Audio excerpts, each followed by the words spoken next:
This 6-ton African bull elephant is in his prime. To stand the best chance of winning fights for females, he needs to be big. He can smell highly nutritious food is near. But crossing the boundary to reach it is a dangerous journey. He must wait for the cover of darkness. These Kenyan farmers are preparing for the night ahead. They have had to guard their crops every night for the last 2 months.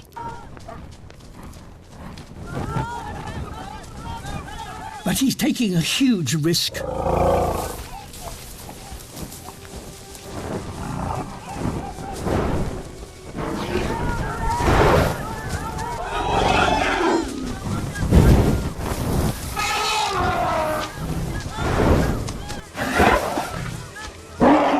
He's twice the height of a man, and he won't back down easily.